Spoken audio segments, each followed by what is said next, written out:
Au Burkina Faso, le taux de mortalité maternelle est l'un des plus élevés au monde. Il est de l'ordre de plus de 484 pour 100 000 naissances vivantes. Cette situation est accompagnée par la survenue de nombreux cas de fistules chez les femmes.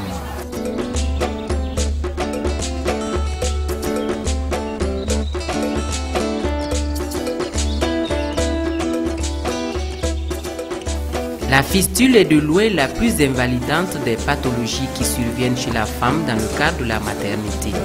Elle est caractérisée par une communication anormale entre le conduit vaginal et ou la cavité vésicale ou rectale.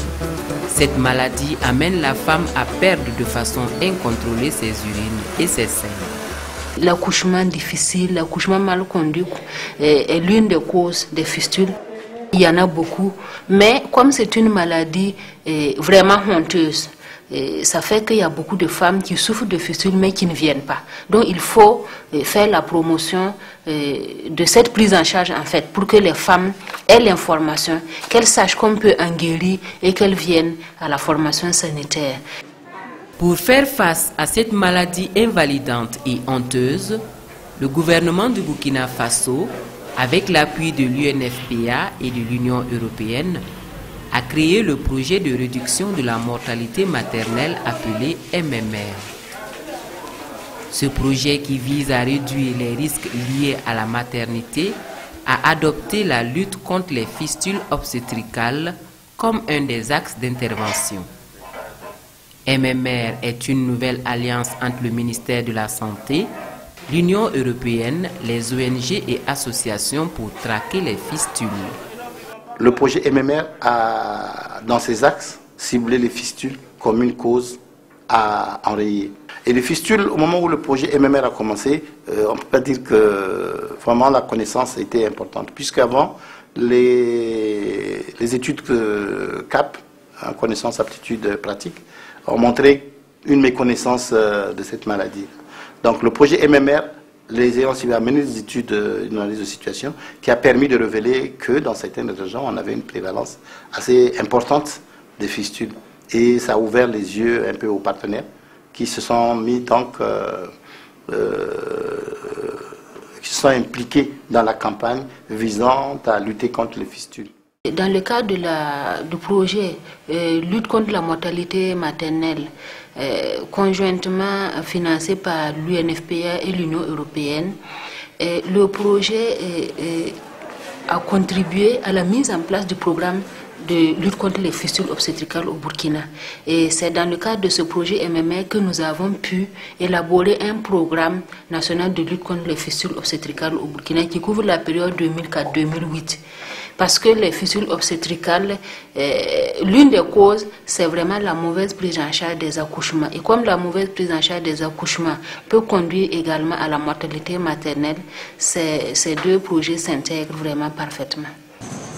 Depuis le démarrage du projet MMR, des campagnes ont été régulièrement organisées à Fadangourma, à Dori et à Bobo-Dioulasso pour aider les victimes de cette maladie, comme en témoigne le représentant résident de l'UNFPA. Au niveau du pays, il y a eu énormément, non seulement d'études, mais énormément de campagnes, puisqu'on a organisé, on a formé les médecins, les chirurgiens, pour la réparation des fistules. Et ces campagnes ont sillonné les zones où on pouvait intervenir. Donc le succès des personnes qui avaient été rejetées par les communautés, les maris ne veulent plus de la femme, les parents ne veulent plus de la personne, on a rejeté un certain nombre de personnes. Mais lorsqu'il y a eu des réparations qui ont réussi, ces personnes sont redevenues des normales, entre guillemets, aux yeux de la communauté, qui les a réacceptées. Et ils se sont rendus compte que les gens qu'on croyait perdus, que c'était réparable, parce que pendant longtemps on a pensé qu'une fois qu'on était frappé de fistules, il n'y avait plus rien d'autre à faire, c'était fatal, c'était divin, il fallait attendre, j'allais dire, jusqu'à la mort. Le fait de faire des campagnes de réparation des fistules, le fait de sensibiliser d'ailleurs pour montrer d'où viennent ces fistules, le fait d'insister pour que les accouchements soient assistés, le fait d'informer, de sensibiliser pour que de plus en plus les parents ne donnent pas leur fille en mariage à des âges trop bas, fait que le programme de fistule fait que le succès est évident et l'impact est réel.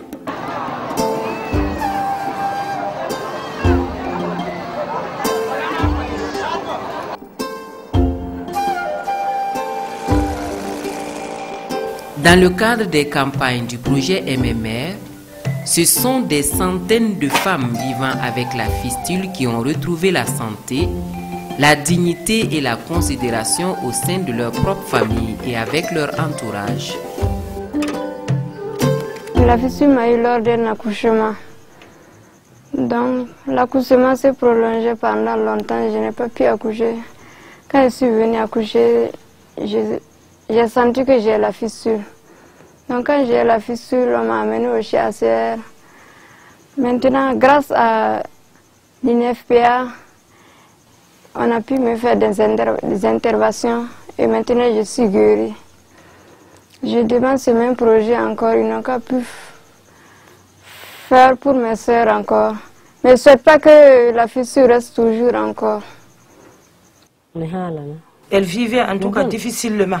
Et moi, j'avais tellement pitié d'elle. Je n'arrive pas à manger, je n'arrive pas à dormir. Jusqu'à moi-même, j'ai maigri les soucis de sa maladie. Mais aujourd'hui, je remercie Dieu. J'ai déjà fait 4 fois, c'est la 4e fois que j'ai eu la santé. Rien n'est cool présentement. Je suis en bonne santé. J'ai vécu un moment difficile. En tout cas, je remercie tous les docteurs. La différence est que avant, s'il y a les cérémonies, il y a quoi, je ne vais pas aller avec les gens, soit avant les gens ou après les gens, parce qu'ils vont sentir certaines odeurs. Mais maintenant, je peux aller n'importe où que je veux. Avant les gens, même, les filles même, j'ai accouché très tôt, à l'âge de 14 ans. Moi aussi, si je vois d'autres personnes, je donne des conseils. Ne pas se marier très tôt, ou bien s'il y a l'accouchement, il faut aller très tôt montrer au docteur. Les témoignages de celles qui ont bénéficié de réparations et cures de fistules sont éloquents. J'ai informé mon mari sur le problème et il m'a répondu qu'il n'avait pas d'argent. Il ne s'occupait plus de moi. À cause de ce problème, j'ai quitté mon mari.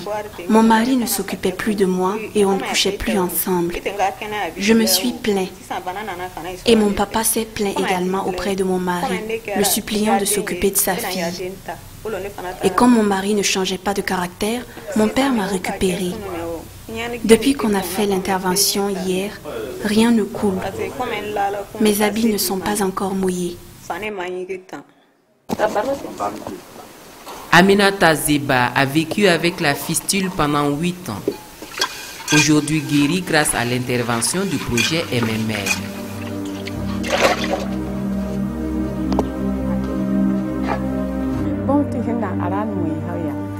C'est fini les odeurs, c'est fini également la corvée permanente de laver les habits. Je me sens bien maintenant et voilà que je suis bien habillée. Avant, je ne pouvais pas m'habiller comme ça. C'était des habits déchirés et des couches. Ce matin, par exemple, je suis allée saluer des funérailles, mais avant, je n'osais pas. Maintenant, je ne me gêne pas. Je suis maintenant parmi mes pères. Vous voyez maintenant, mes coépouses viennent causer avec moi. Mais avant, je les fuyais.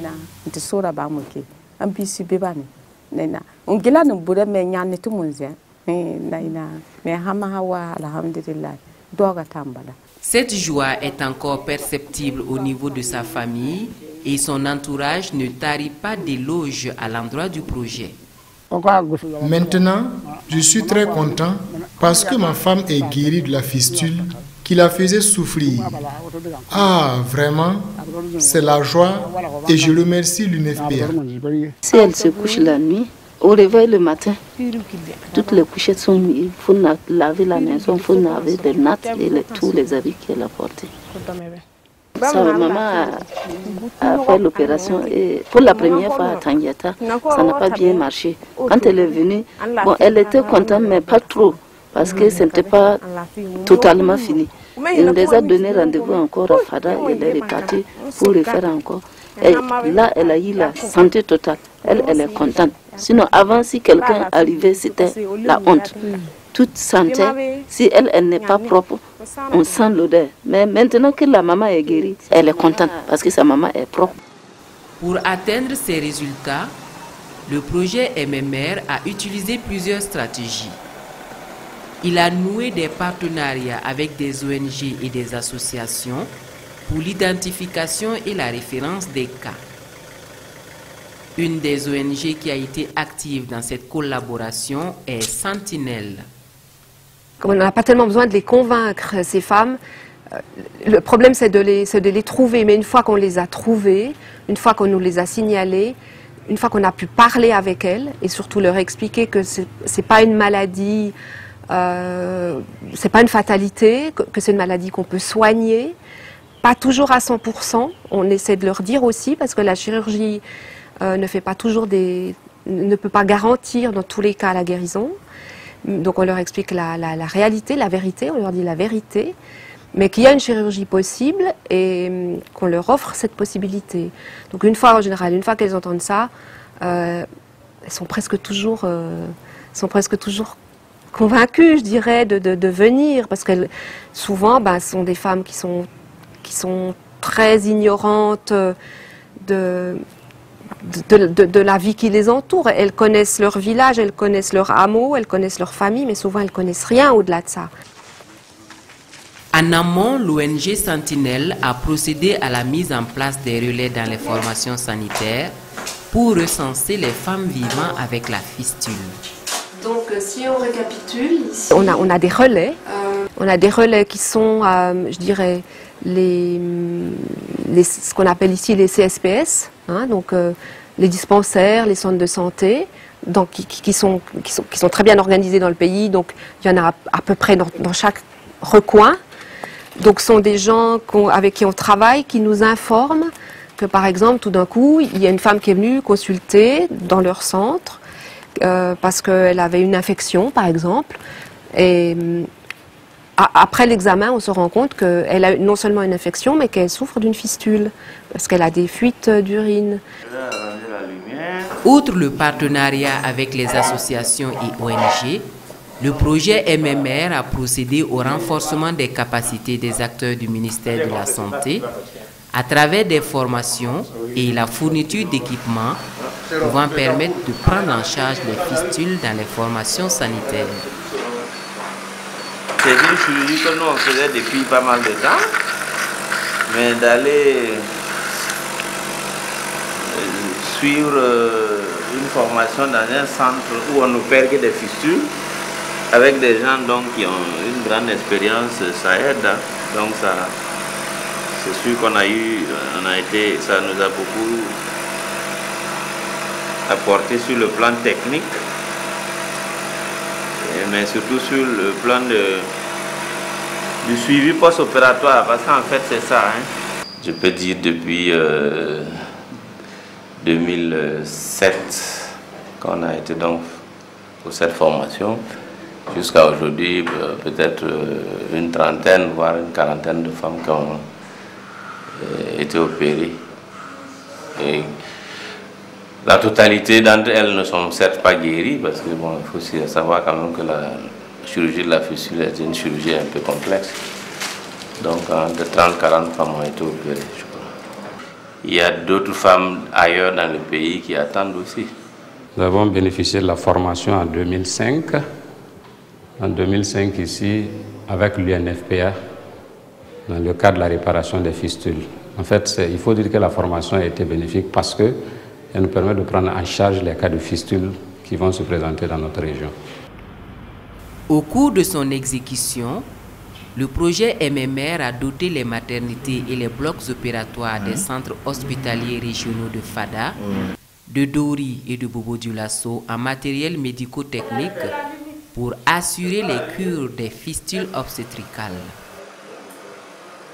La maternité du CHR de Dori a bénéficié du matériel tel que les tables d'accouchement et les produits consommables pour la prise en charge des femmes fistules.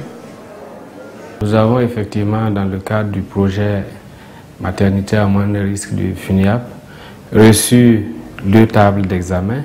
Nous avons également reçu des boîtes pour les interventions chirurgicales, pour la prise en charge chirurgicale des fistules. L'acquisition de ce matériel permet de renforcer le plateau technique de notre structure, ce qui améliore la prise en charge et qui nous a permis d'organiser des campagnes de traitement des fistules, la dernière ayant eu lieu en janvier 2008, où nous avons pu opérer au moins une vingtaine de patientes pour fistules. Ainsi, les femmes qui ont bénéficié de ces réparations de fistules peuvent désormais vaquer à leurs occupations. Notre hôpital fait partie donc des centres que l'État, notamment le ministère de la Santé, a identifié comme étant centre de prise en charge des fistules. Au niveau de l'hôpital spécifiquement également, en tout cas, nous avons bénéficié donc des formations spécifiques sur la prise en charge des fistules. Et depuis pratiquement 2005, nous organisons donc une campagne de prise en charge donc des fistules obstétricales. Nous l'organisons donc grâce à l'appui donc du projet, grâce également à l'appui donc du gouvernement, mais aussi d'un certain nombre de partenaires tels que l'ONG Sentinelle. À ce niveau, le projet nous appuie en consommables essentiellement.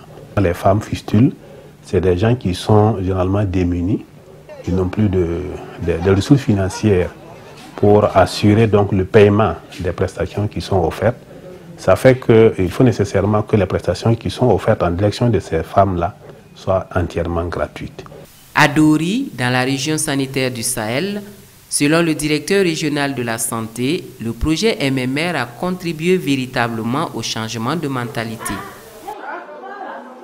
Ce projet, en ayant permis de renforcer les compétences des agents, en ayant permis que les agents de santé aillent dans la communauté sensibiliser et en ayant permis qu'au niveau de référence, les cas qui vont être référés puissent avoir un terrain de solutionnement, vraiment ont permis largement au niveau de la région du Sahel que le problème de fistule soit porté pour une large diffusion et que ça soit au niveau de la population un problème que les leaders de la communauté, tous les éléments et filles de la région du Sahel ont pris à cœur pour combattre ce fléau.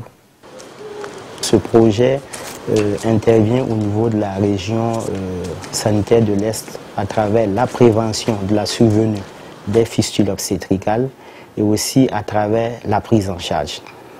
Donc pour ce qui concerne en fait la prévention, il faut dire que ce projet a permis le renforcement des capacités des agents de santé à tous les niveaux du système local de santé, donc depuis le centre de santé de premier échelon qu'est le CSPS, jusqu'au niveau du centre hospitalier régional qui constitue en tout cas l'hôpital de référence au niveau régional, l'hôpital de premier recours pour les hôpitaux de district.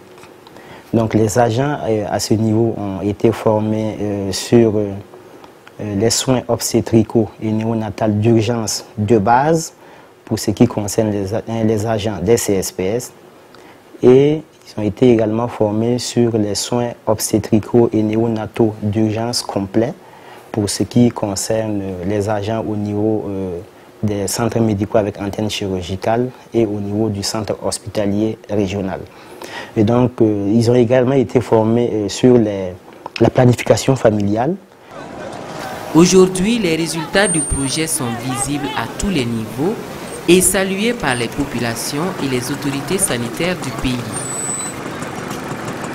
Dans la zone d'intervention, nous avons obtenu des résultats vraiment intéressants et beaucoup de campagnes de fistules, de cures de fistules ont été organisées au niveau du CHR du FADA et les ONG recrutaient les femmes pour cette prise en charge. Le projet n'a pas couvert seulement la zone d'intervention. Des campagnes ont également été financées à Bobo, qui n'est pas une zone d'intervention de l'UNFPA, et puis à Dori aussi, qui est une zone d'intervention de l'UNFPA, où des campagnes de cure de fistules ont été menées. On se réjouit que le ministère de la Santé ait fait de la lutte contre les fistules également un axe de priorité. L'idée, c'est que de plus en plus, on voit une forme de coalition pour lutter contre ces fléaux, pour qu'on n'enregistre plus, d'ici à 2015 justement, des cas de fistules où que la prévalence ait été réduite.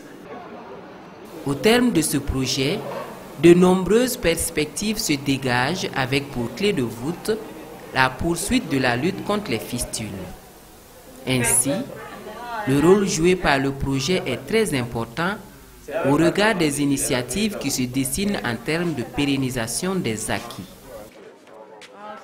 Le projet MMR, dès son début, organisait des campagnes annuelles qui ne duraient généralement qu'une semaine, au maximum 10 jours. Et ce temps n'était pas suffisant pour prendre en charge le maximum de femmes, ou bien l'ensemble des femmes qui désiraient des soins. C'est pourquoi qu'à la fin de ce projet, l'hôpital a décidé de faire en sorte que ce traitement devienne routinier. C'est-à-dire que quand une dame arrive, qu'elle ne soit pas obligée d'attendre toute une année avant d'être opérée. Le projet MMR avec l'UNFPA a permis d'écrire un programme et ce programme maintenant fait partie des stratégies du ministère de la Santé. C'est-à-dire que nous continuons d'organiser des campagnes pour la prise en charge de ces fistules-là. Et pour décentraliser, nous demandons aux régions sanitaires, notamment au CHR, de recruter les femmes et d'organiser des campagnes de cure avec l'appui des chirurgiens qui ont été formés, parce qu'il y a un pool de chirurgiens qui a été formé à l'extérieur pour la prise en charge. Et dès qu'il y a une région qui a regroupé un certain nombre de femmes, le ministère de la Santé appuie l'organisation des campagnes de cure de fistules. Nous allons continuer à travailler avec le gouvernement, surtout le ministère de la Santé qui est notre partenaire privilégié dans le domaine, et maintenant avec les autres partenaires comme le ministère de l'Action sociale, le ministère de la promotion des droits humains, parce que cela fait partie des droits humains, et le ministère de la promotion de la femme, plus les partenaires techniques et les autres agences du système des Nations Unies avec lesquels nous travaillons de concert. Et pour qu'il n'y ait plus de fistules au Burkina, l'implication de toutes les communautés, de l'État et des partenaires est indispensable à tous les niveaux pour renforcer les acquis du projet MMR afin de permettre aux femmes de vivre en toute quiétude. Je remercie beaucoup l'UNFPA. Il a dit merci beaucoup. Parce que dans notre région, il y a toujours des femmes qui ont des fistules. Et on voudrait aussi bénéficier comme moi.